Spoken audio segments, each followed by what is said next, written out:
The purpose of this analysis is to determine if there is a relationship between access to transportation and health status.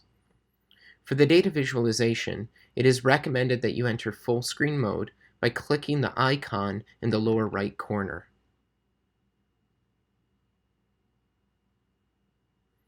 The upper left table shows the average number of poor mental health days and poor physical health days for each state. The upper center table displays information on transportation for each state, including the average percentage of the population that carpools to work, drives alone to work, has a long commute, and those that have no vehicle available.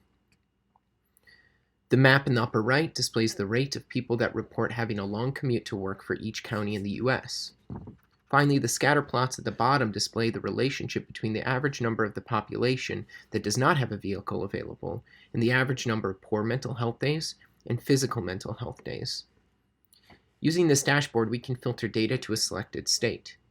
We will be looking at data for a more urban state and compare this to a more rural state. For the urban state, we will be selecting California from the upper left table. Here we see that residents in California tend to have, on average, 3.8 poor mental health days and 3.7 poor physical health days. About 11% of the population carpools and 73.5% drive alone to work. Just under 10% have a long commute, with 2.6% having no vehicle available.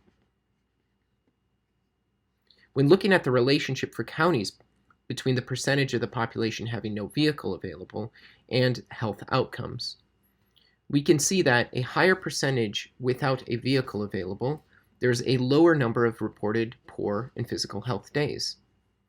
If we compare this to a rural state, such as Wyoming,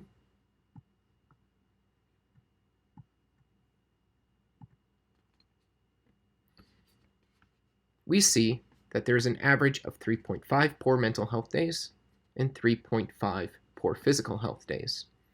Around 10.5% of the population have a long commute, with 75% commuting alone, 8% having a long commute, and 1.5% having no vehicle available. These metrics are comparable to California. However, when looking at the relationship between the percentage of the population having no vehicle available and the health outcomes, we see that Wyoming shows a different trend than California. That is, in Wyoming, a higher percentage without a vehicle available, there's a higher number of reported poor and physical health days. The use of this dashboard can reveal trends in health outcome measures related to having access to transportation that might be related to lifestyle and the impact of urbanization.